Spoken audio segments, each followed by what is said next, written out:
Criterio. Una entrevista de Mix de Medios.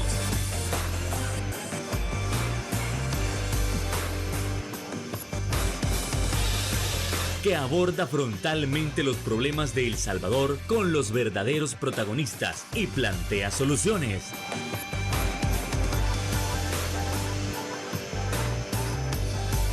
Criterios. Hola, ¿qué tal? Muy buenas noches, sean todos y cada uno de ustedes bienvenidos a una emisión más aquí en Criterios en esta noche de 11 de marzo. Un placer que usted nos sintonice, como siempre, para abordar esos temas importantes. Y es que ahora nos vamos a meter en el ámbito de la economía, pero precisamente con lo que ha estado mencionando el Fondo Monetario Internacional con el préstamo de los 1.400 millones. Y realmente queremos ver desde la raíz si realmente el Estado para los próximos años puede beneficiarse muchísimo con este préstamo y si realmente el Estado va a poder adquirir la capacidad para pagar cada centavo de este préstamo. Además, vamos a tratar de analizar qué es lo que tiene que ver el Fondo Monetario Internacional con respecto al caso de COSADI. Eso y más lo estaremos abordando esta noche con nuestro invitado especial. Estamos hablando del economista Juan José Ortiz. ¿Qué tal? Buenas noches, encantadísimo tenerlo nuevamente. Buenas noches, Fernando, gracias por invitarnos nuevamente a tu programa, pues, y el saludo a las personas que nos sintonizan a esta hora. Un honor que nos acompañe, así que no hagamos esperar a la audiencia, ¿le parece? Entremos con ese primer punto con respecto a cómo se está comportando el Fondo Monetario Internacional y cuál es el comportamiento que está teniendo el Estado salvadoreño. ¿Realmente ha valido la pena que el Fondo Monetario comience a desembolsar cierta cantidad del préstamo? ¿Se han asumido los costos necesarios? Por favor, Juan José Ortiz. Bueno, quizás lo primero que hay que decir es que cuando el Fondo Monetario Internacional toma la decisión de hacer una intervención económica a un país, es porque has hecho malas planes. Es decir, el Fondo Monetario es un banco. Sí. Y entonces cuando tú vas a un banco a pedir un préstamo es porque tus finanzas están mal. No vas a un banco a prestar y a querer promocionar que el banco te prestó porque estás haciendo bien las cosas. Es todo lo contrario, es decir, aquí no hay nada del por qué alegrarnos. El único que se alegra es el gobierno porque el préstamo de alguna manera da una bocanada de oxígeno a las finanzas públicas, pero en realidad que el Fondo Monetario haya tomado finalmente la decisión de alcanzar el acuerdo con el gobierno no son buenas noticias para la economía del país. Precisamente porque un banco cuando te va a prestar y estás en aprietos, te exige ciertas condiciones, ¿verdad? Parafraseando al presidente, pues te exige medicina amarga, te exige apretarte el cincho, te exige que si comes 3 tiempos de comida, solo vas a comer uno para poder pagar ese préstamo. Entonces, en términos generales, que el fondo haya tomado la decisión de intervenir a través de un préstamo el país no es una buena noticia para los ciudadanos. Es un enésimo préstamo más que las actuales y futuras generaciones vamos a tener que pagar, con el agravante que esos 1.357 millones que han sido aprobados no vienen para reconstruir las 5.000 escuelas que el gobierno anunció, no viene para rubros sociales, viene precisamente para estabilizar las finanzas públicas y particularmente la liquidez del gobierno y del sistema financiero. Es decir, José, ayer en la otra entrevista que hacíamos, hacía referencia a algo que alguien me dijo una vez y me dijo, Fer, pero es que hay deuda buena y hay deuda mala. Mire, la deuda mala, pues usted pide el préstamo, pero usted lo gasta y usted no sabe cómo va a pagar esa deuda. En caso contrario, la deuda buena o la deuda positiva es aquella que usted adquiere para tratar de generar activos y que eso le permita a usted pagar esa deuda. En este caso, ¿cómo se puede considerar esta deuda tanto a mediano como a largo plazo? ¿Estamos hablando de una deuda con el Fondo Monetario positiva o negativa en algún momento? Bueno, eso depende precisamente de lo que tú has planteado, es decir, Si yo hago un préstamo para hacer inversión pública, pues la inversión pública se ve reflejada en la ciudadanía, por ejemplo, ¿verdad? Si yo hago un préstamo para construir 20 hospitales, uno podría decir que endeudarse para eso no es tan malo, o para reparar las 5,000 escuelas que ha prometido el gobierno. El problema es que este préstamo viene para darle sostenibilidad al sistema financiero que está en crisis. Entonces, ¿qué gana la ciudadanía con que yo te dé a ti 1.350 millones para subir el encaje legal del sistema financiero? Encaje legal que este gobierno lo bajó. Creo que a veces somos un poco olvidadizos de los fenómenos que pasan. En la pandemia el presidente Bukele decía que no tenía ni un 5 partido con la mitad para atender la pandemia. Tuvo que ser su mismo presidente de Banco Central de Reserva quien llegó a la comisión de la Asamblea Legislativa, ¿verdad? A la Comisión de Hacienda, a decir que el gobierno había dispuesto de por lo menos 300 millones diarios para poder atender los problemas de la emergencia. Ahora, ¿de dónde salió ese dinero? Del encaje legal del sistema financiero. Quizás así muy rápido para que la gente lo entienda. La banca por ley tiene la obligación de guardar un 20% de todo el dinero que administra. Eso para poder responder, ¿verdad?, a los problemas de liquidez que el sistema financiero tiene. Entonces, ese 20% lo custodia el Banco Central. ¿Qué sucedió en la pandemia? Ese encaje legal se bajó al 11%. Es decir, se liberaron 9% de toda esa masa monetaria para que el gobierno pudiera echar mano de contar con recursos frescos para atender la pandemia. Entonces, ahora el sistema financiero está en crisis. Por una sencilla razón, yo te lo he explicado en un programa anterior. De todo el dinero que circula en el sistema financiero, el 85% está en la banca y el 15% está en el sistema financiero cooperativo. El problema es que este 85% que le da solidez y estabilidad al país, ya entró en crisis porque el gobierno obliga a la banca a comprar deuda de corto plazo. Entonces, tal ha sido el nivel de compra de deuda de corto plazo que ya el sistema financiero está en crisis. Si se le sigue exigiendo que compre deuda de corto plazo, la banca privada va a colapsar. Tal es la crisis que hicieron la reforma de las pensiones, el gobierno. Entonces, dejaron de sacar dinero de la banca, empezaron a sacar de las pensiones y ahora el sistema de pensiones también ya entró en crisis. Entonces, probablemente ahora el gobierno está echando mano de este 15% del sistema financiero cooperativo y ahora, sorpresivamente, el sistema financiero cooperativo ha funcionado durante 60 años, con debilidades y todo lo que tú quieras, pero ha funcionado. Sorpresivamente llega este gobierno y todo el sistema financiero cooperativo está en crisis. Tanto así que COSAVI, Acomatic, Acotemic, Fundecrédito, ACAL, COASPAE, y podemos citar una lista de cooperativas que ya están teniendo los mismos problemas que tiene COSAVI. Como tal, este préstamo del Fondo Monetario Internacional viene a tratar de solucionar esto que me ha planteado y se puede lograr, José. Bueno, no viene a solucionar el problema de la liquidez, viene a equilibrar un poco el problema fiscal que tiene el gobierno. Entonces, en buen salvadoreño, 1.350 millones que han sido aprobados solo van a pasar por tus manos directamente a la banca. Vamos a decir, era la única salida, el préstamo. Bueno, lo has hecho tan mal que definitivamente era la única alternativa. Ahora, como te repito, el Fondo Monetario no te va a prestar estando en crisis. Te va a prestar, pero te va a poner condiciones más rigurosas que las que normalmente te pone un banco cuando te presta dinero. Eso es algo así como que tú ya le debas a todo el mundo, incluso a la banca, y vas nuevamente a la banca que te refinancie. Entonces la banca ya sabe que estás en aprietos, que le debes a todos los vecinos, que le debes a 8 cooperativas, que le debes a 4 bancos, pero aún así te presta. ¿Por qué? Porque te pone condiciones más rigurosas, pues. a son de broma, pues nosotros estamos un poquito rellenitos, ¿verdad, hermoso?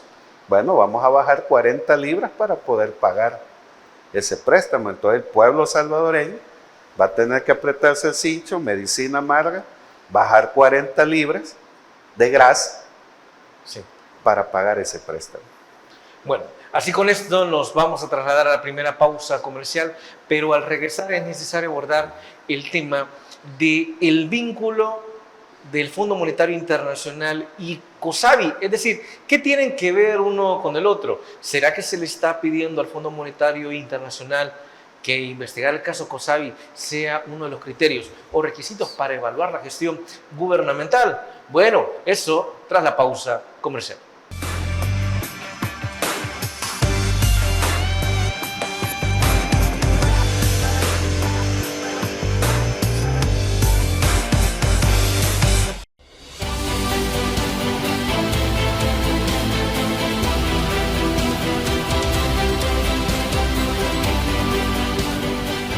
Nuestro compromiso, nuestra pasión, son algunas de las cosas que nos caracterizan como salvadoreños.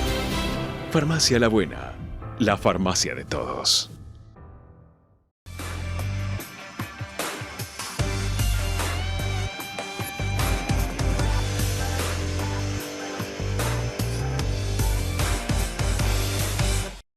Muchísimas gracias por continuar con nosotros. Así que ahora es momento de analizar cuál es el vínculo del Fondo Monetario Internacional y el caso de COSABI. Como tal, usted podría haber estado escuchando o viendo a través de las redes sociales. Sí se está pidiendo que el Fondo Monetario Internacional ponga como requisito o como una especie de medida la investigación de este caso. Pero a fin de cuentas, ¿cuál es la verdad? Por favor, Juan José Ortiz. Bueno, el fondo para alcanzar un acuerdo con el gobierno salvadoreño pone condiciones bastante rígidas, bastante duras.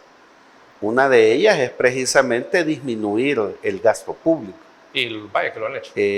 Uno de los ejemplos más claros, ¿verdad?, que el gobierno ha tenido que cumplir como condición previa es hacer un despido de cerca de 11,000, 12,000 empleados públicos. Es decir, disminuir la carga salarial del Estado, entre algunas de las cosas. Otras condiciones, pues, es que se ha conocido por los medios de comunicación que el gobierno envió una carta reconociendo públicamente la crisis del sistema de pensiones. Otra condición que el fondo puso es el tema del Bitcoin. Ahora, es decir, el fondo lo que ha puesto son como tres grandes sombrillas donde hay una serie de indicadores.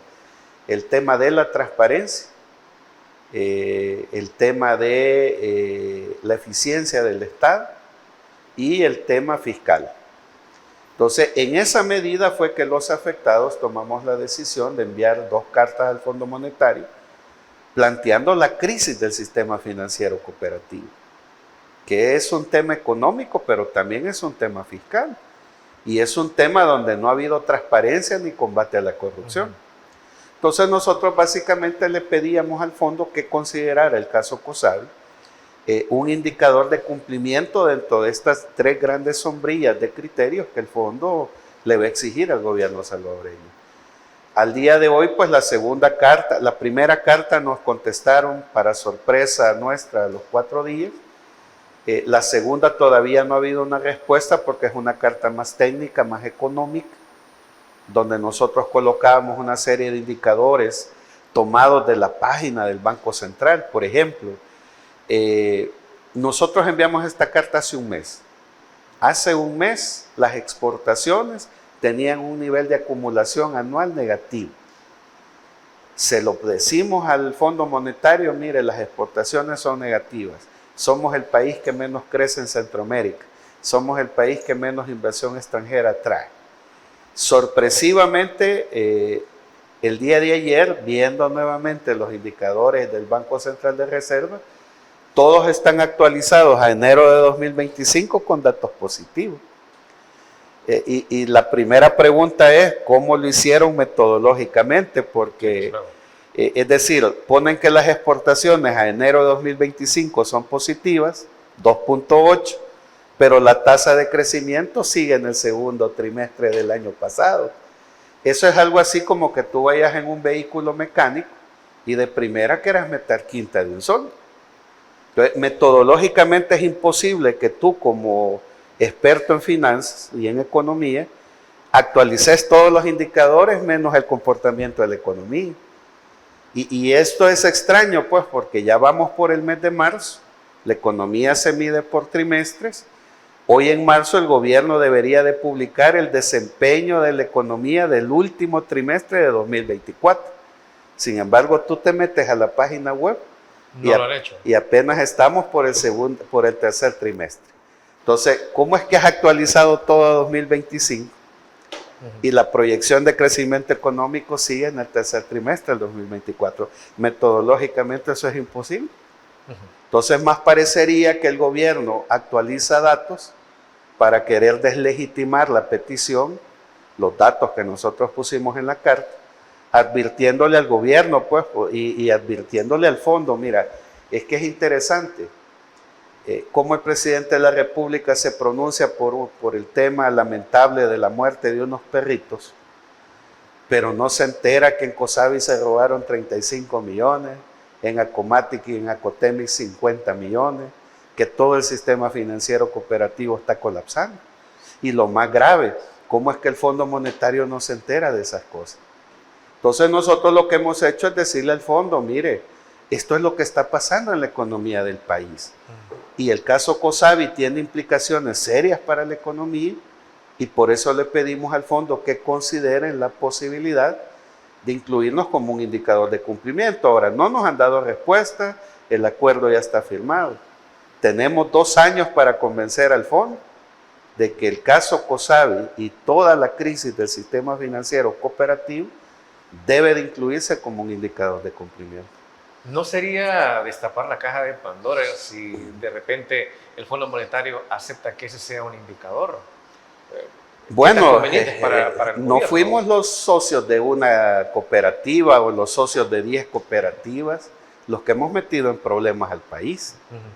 Ha sido el manoseo político que la clase política, valga la redundancia, ha hecho del sistema financiero cooperativo. Los problemas de Cosavi comenzaron en el momento que nos enteramos que la clase política metió las manos ahí. Entonces, no somos 10,000, 20,000 salvadoreños que hemos metido nuestros ahorros en el sistema financiero cooperativo los que tenemos en crisis al sistema. Ha sido la clase política que usó, en el caso de Cosavi, la cooperativa como caja chica para financiar a la clase política.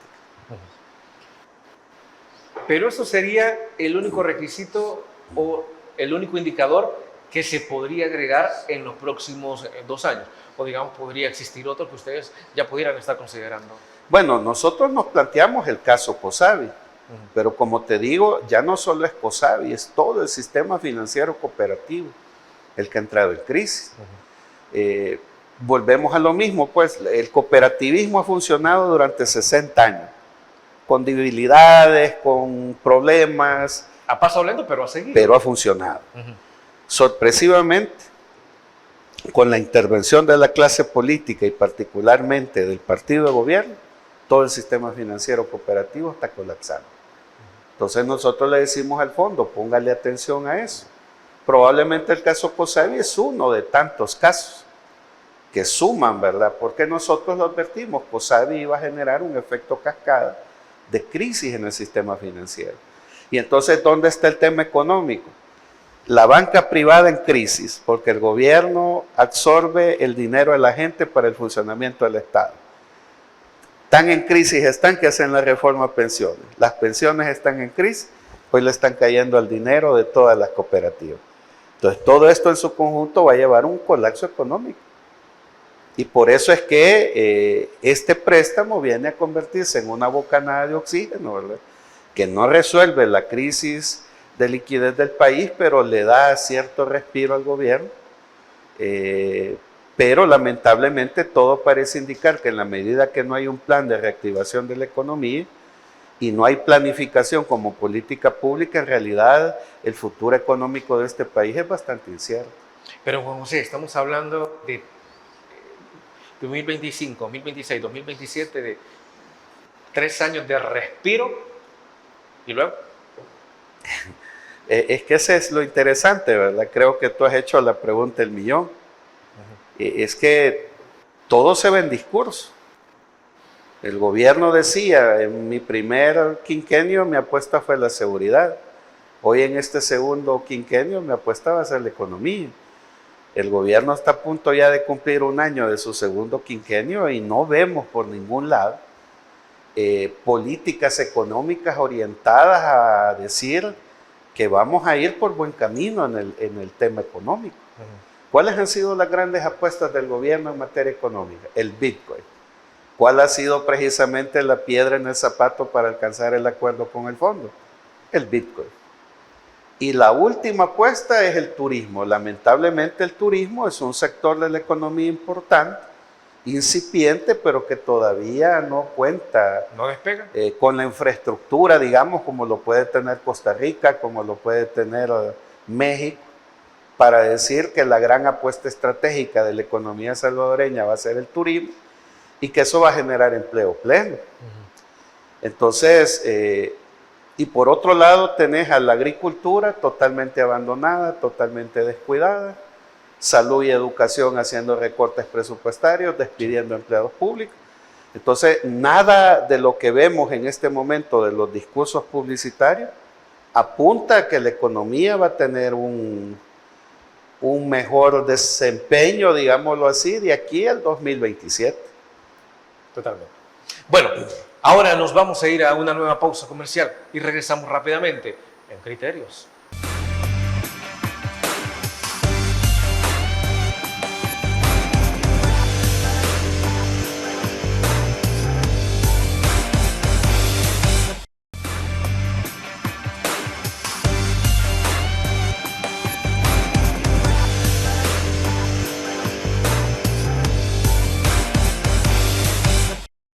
Muchísimas gracias por continuar con nosotros y tal cual como le preguntábamos en el bloque anterior al economista Juan José Ortiz, realmente el préstamo era la única salida para tratar de equilibrar las finanzas del Estado y sobre todo para darle oxígeno hasta el 2027. Y también se hacía la pregunta, ¿pero qué pasa después del 2027?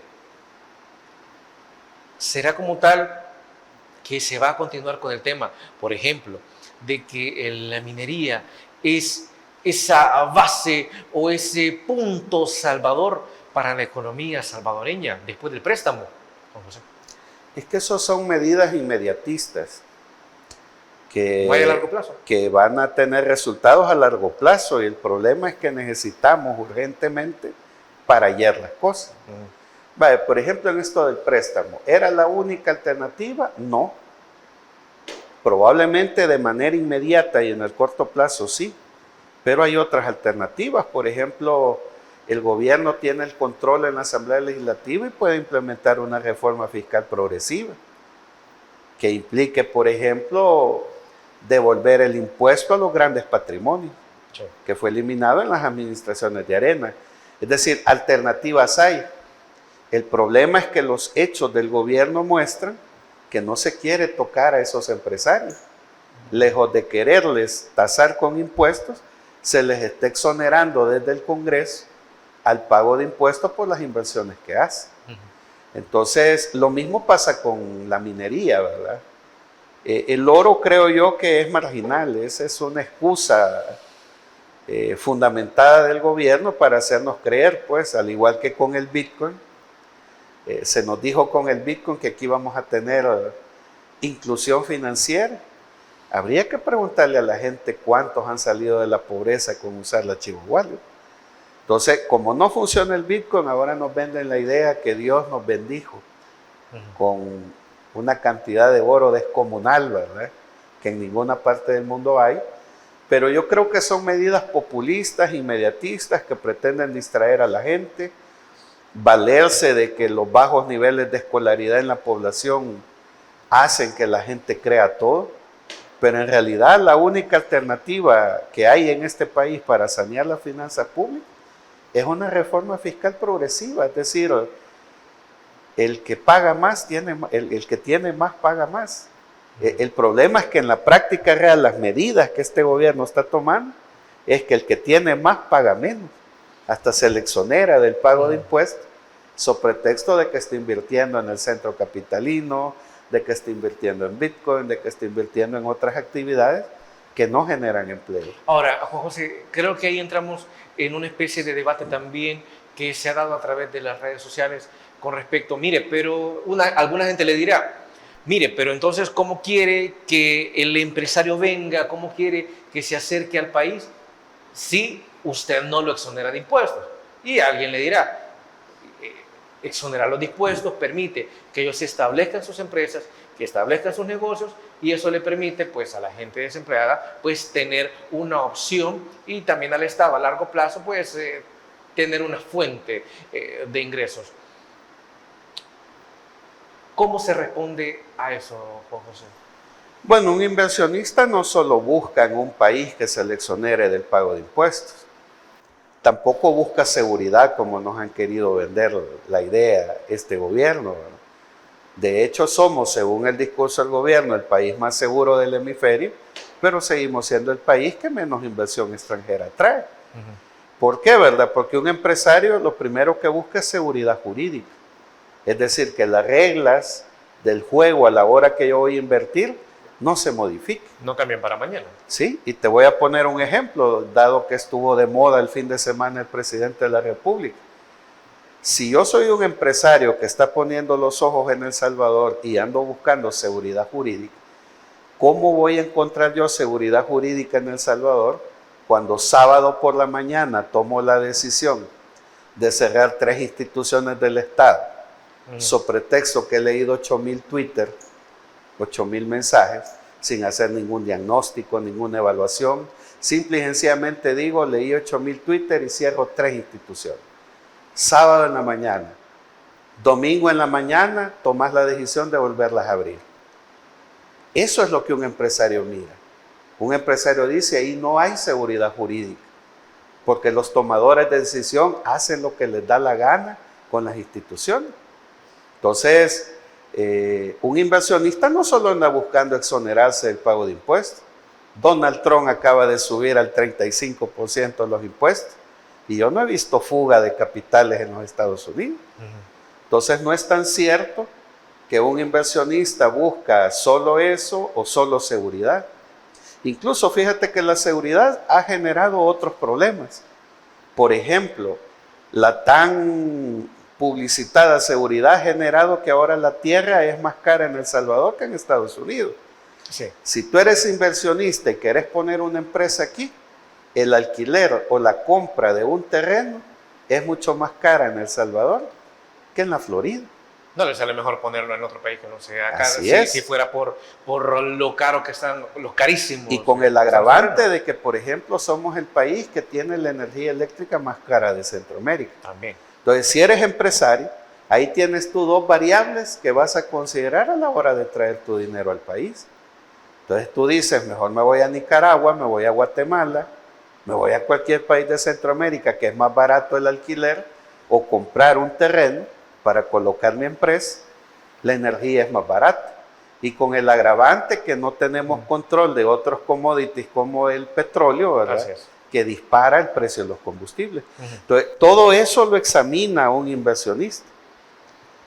Y al mismo tiempo también mira otras variables que, si bien no dependen directamente de un negocio, un inversionista está viendo, ¿verdad?, que el gobierno lanza como su gran política económica el Bitcoin, y ahora el mismo gobierno se echa para atrás.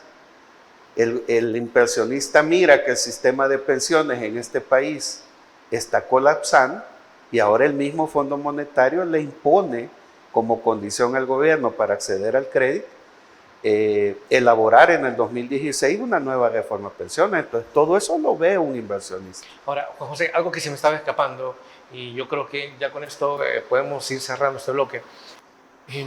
Alguien decía, bueno, más de un analista ha mencionado que el hecho de poder subirle al IVA un 2 o 3% podría también equilibrar las finanzas del Estado, pero eso ¿qué tan malo sería para la gente o qué tan bueno en un dado caso tratar de asumir ese coste de subirle al IVA como una opción en lugar de un préstamo? Bueno, el IVA es un impuesto regresivo, es decir, el IVA lo pagas tú siendo millonario y lo pago yo siendo pobre, o viceversa. Sí. Entonces es un impuesto totalmente inequitativo. Obviamente, pues al ser un impuesto regresivo impacta más en los sectores populares, que por todo tenemos que pagar IVA. Entonces, desde esa perspectiva, como te digo, el único camino estructural y de largo plazo que este gobierno tiene para sanear la finanza es una reforma fiscal progresiva. Ahora, el IVA no es un impuesto totalmente descartado por el gobierno. Publicitariamente el presidente ha dicho que él no va a subir impuestos. Lejos de eso, como te digo, al sector empresarial y a los grandes inversionistas, a través de decretos legislativos los está exonerando del pago de impuestos. Pues sí, pero si de repente el Fondo Monetario Internacional le pide que sube Ahora, el 2%. quizás el problema aquí, ¿verdad? Y a lo mejor muchos analistas de izquierda no van a estar de acuerdo conmigo, es que el problema no es subir 2 puntos o 3 puntos el IVA. La carga tributaria en el país todavía da para poder hacer eso. El problema es que es una medida impopular. Y al ser impopular también se vuelve electoral. Igual, si usted no le sube el salario mínimo a la gente... Así es. Entonces, el problema no es subirle 3 o 4 puntos al IVA. Si esos 4 puntos, 2 fueran para educación, 2 fueran para salud, o 1 para educación, 1 para salud, otro para medio ambiente y otro para agricultura. El grave problema es que desde el surgimiento de El Salvador como Estado, los impuestos regresivos han servido para darle ingresos al Estado, para seguir con prácticas populistas, ¿verdad? Con prácticas demagógicas, que lo único que pretenden es desviar la atención de la gente, dado sus bajos niveles de escolaridad. Y el mejor ejemplo lo vimos el fin de semana, pues. Todo El Salvador discutiendo por la lamentable muerte de un grupo de animalitos, ¿verdad? Y finalmente el presidente de la República el domingo sale, ¿verdad? En una reunión dice, con el nuevo entrenador de la selección de fútbol, ¿verdad? Y ahora esos son los grandes temas que está discutiendo la gente. Ese cementerio clandestino de perritos que había ahí, que es lamentable lo que ha pasado, pero no creo que esos sean los temas del país. No creo que si clasificara al mundial sea un tema de país. Pero eso es lo que el presidente de la República pasó haciendo el fin de semana. En vez de tocar el tema de las pensiones, en vez de tocar reactivar la agricultura como eje estratégico para generar empleo, sí, claro, etcétera, etcétera. Bueno, así con esto nos vamos a ir a la siguiente pausa comercial. Y además, al regresar, hay que analizar el tema de las pensiones como tal, porque hay demasiada incertidumbre con respecto a si de verdad el sistema de pensiones está quebrado, a si de verdad el dinero de los trabajadores no está donde debería. Bueno, eso, tras la pausa comercial.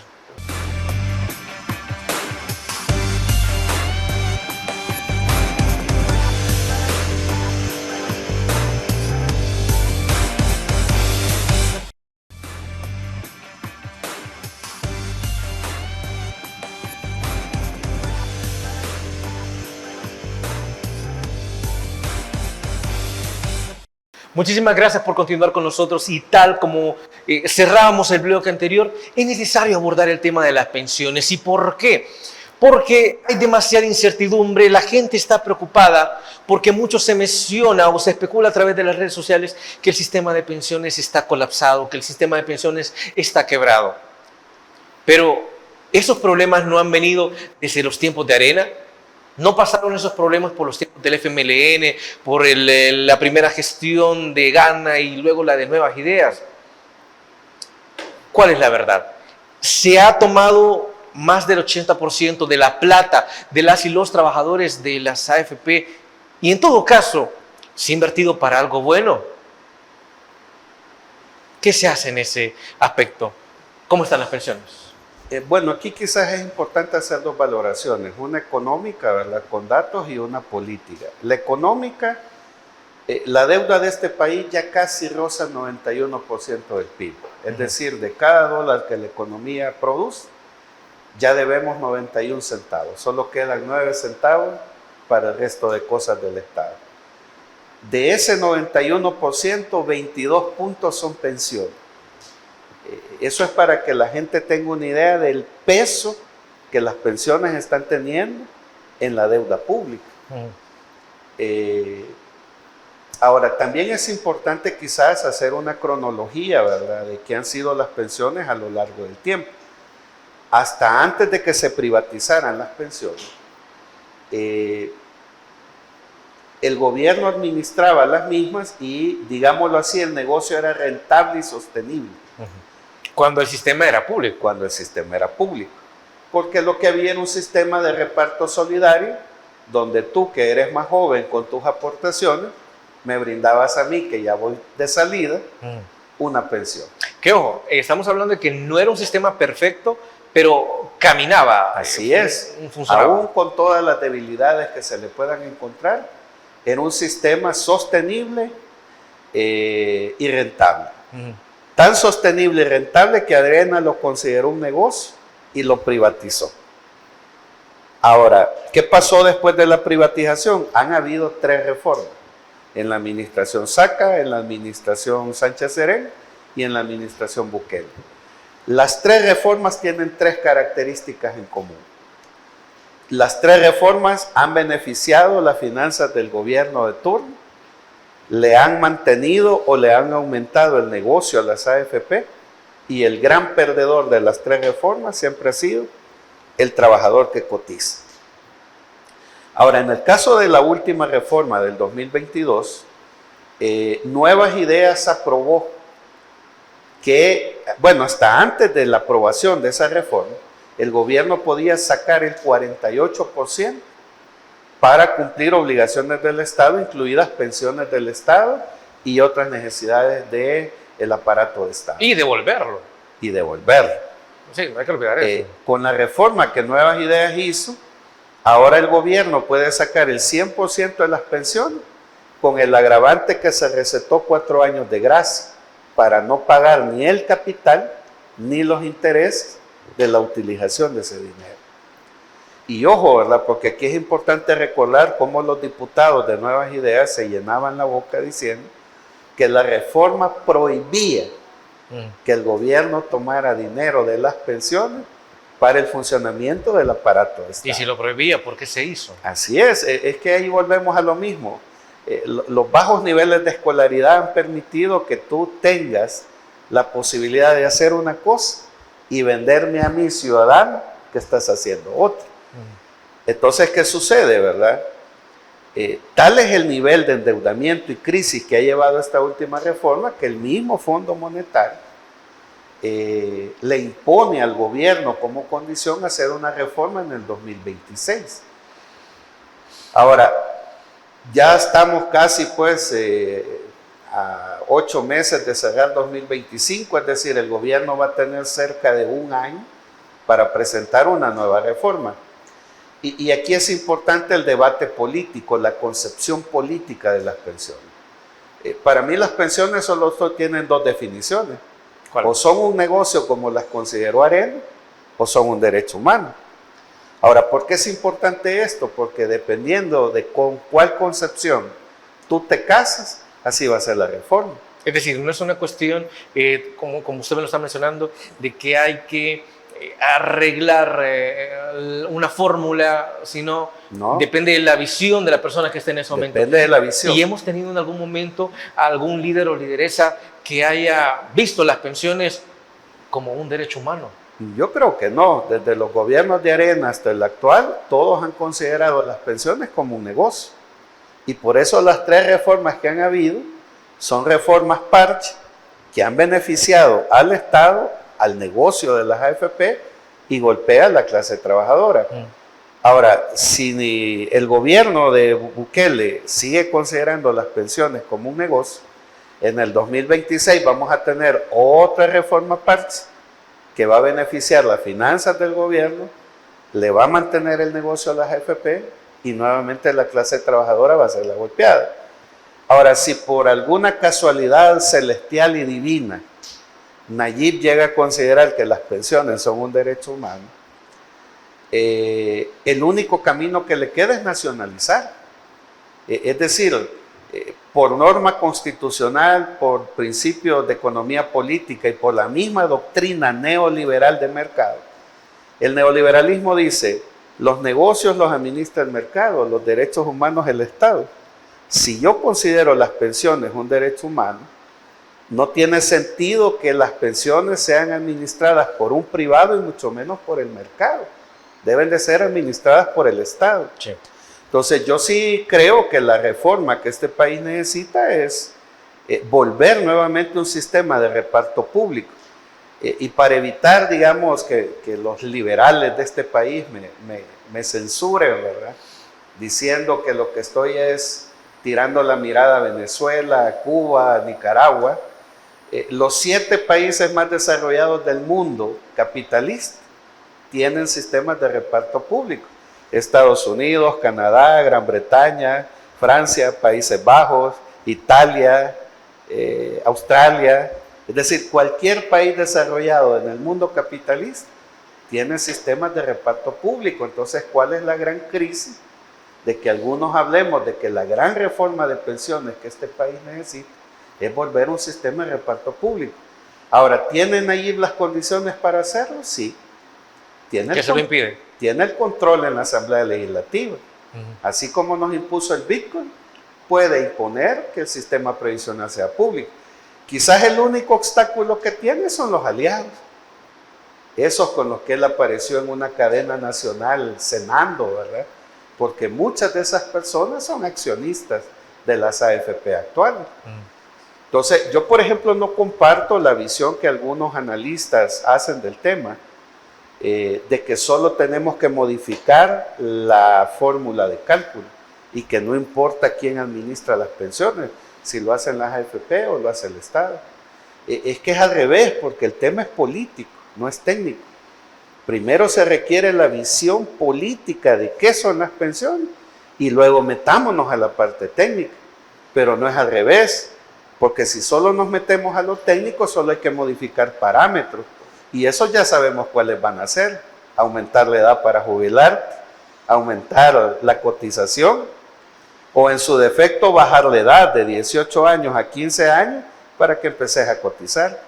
Pero eso mantiene el negocio de las AFP, le da liquidez al gobierno, pero no beneficia a la clase trabajadora. Entonces, el primer debate que debe de haber de aquí a un año es cuál es el concepto de las pensiones. ¿Son un negocio o son un derecho humano? Si son un negocio, cuarta reforma parche que no va a beneficiar a los trabajadores. Si son un derecho humano, que los administre el Estado. Con un elemento interesante, esos 22 puntos que te he dicho, el gobierno se lo debe a la AFP, no a los trabajadores. Legalmente se lo debe a la AFP, aunque es dinero de los trabajadores. Si desaparecen las AFP, ahora esa deuda va a ser entre el Estado y el trabajador. Pero por ley, la única forma que podríamos hacer colapsar el sistema de pensiones es que todos los que cotizamos en este país le exigiéramos al gobierno que nos devuelva el dinero, y eso no va a pasar. Ahora, yo creo que aquí es importante otro dato. ¿Por qué la gente no se manifiesta? Ok, pero me encantaría que primero pudiéramos responder a esta pregunta. Bueno, si la gente no se mueve es porque la gente está tranquila. Bueno, ¿por qué no se manifiesta? Mejor hay que responderlo tras la pausa comercial.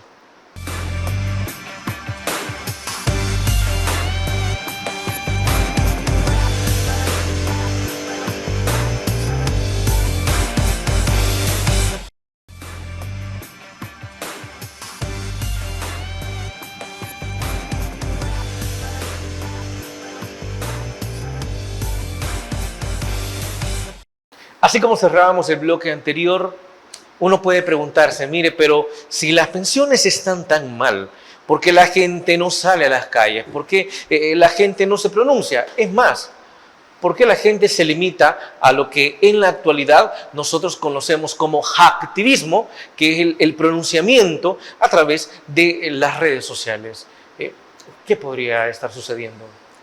Bueno, pasa un fenómeno interesante con las pensiones.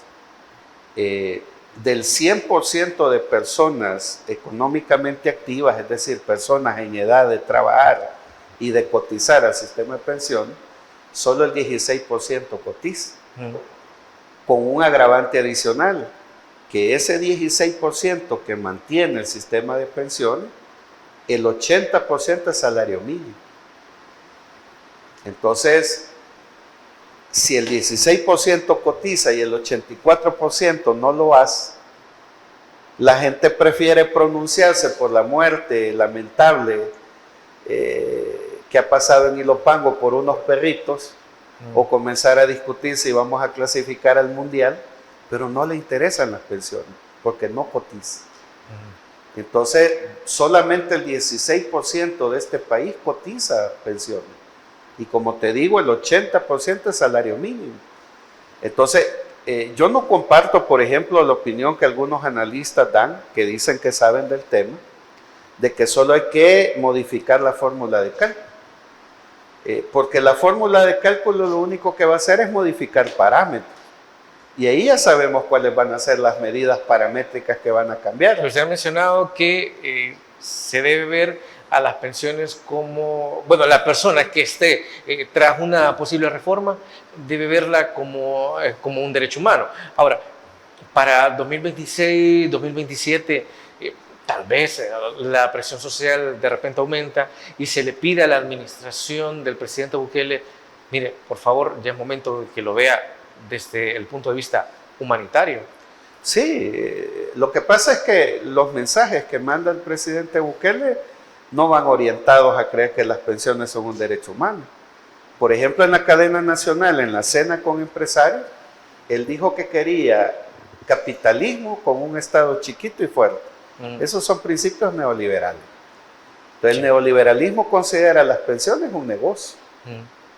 Ahora, yo invitaría al gobierno a valorar la posibilidad de nacionalizarlas, por una sencilla razón también de liquidez financiera. Sí, claro.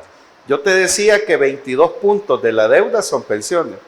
Esos 22 puntos se le deben a las AFP, no se le deben a los trabajadores. Legalmente se le debe a la AFP, aunque el dinero es nuestro.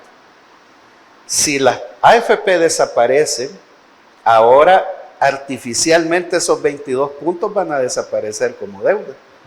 Y eso le va a dar margen de liquidez al gobierno para seguirse endeudando.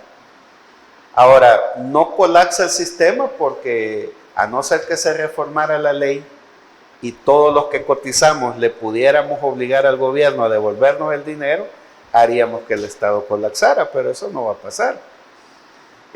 Te lo voy a poner así, es como que todos los salvadoreños fuéramos un banco privado el mismo día y a la misma hora a sacar el dinero. Haríamos colapsar ese banco. Entonces, eso no va a pasar si pasa al Estado. Entonces, yo creo que la única reforma viable que puede beneficiar a la clase trabajadora es volver a un sistema de reparto público. Y como repito, no estoy viendo la Unión Soviética, no estoy viendo China, no estoy viendo Venezuela, estoy viendo Estados Unidos, Canadá, Francia, Alemania, todo el mundo desarrollado y capitalista, como dice el presidente Bukele, que él quiere un sistema capitalista aquí en el país, tiene sistemas de reparto previsional público. Sí. Entonces yo esperaría que en este año el gobierno pues abra el debate, ¿verdad? Porque para mí el tema es político, no es técnico. Primero hay que tener una concepción política de qué son las pensiones y luego entrar al tema técnico y al tema de medidas paramétricas. Totalmente.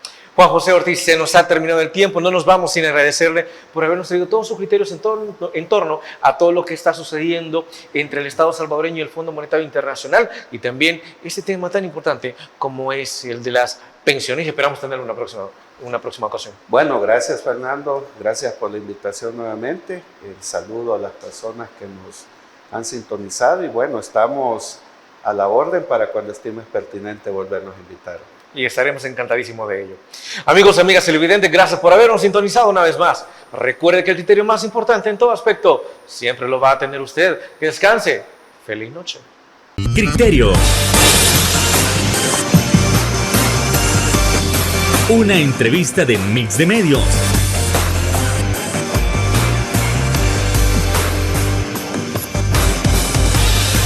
que aborda frontalmente los problemas de El Salvador con los verdaderos protagonistas y plantea soluciones.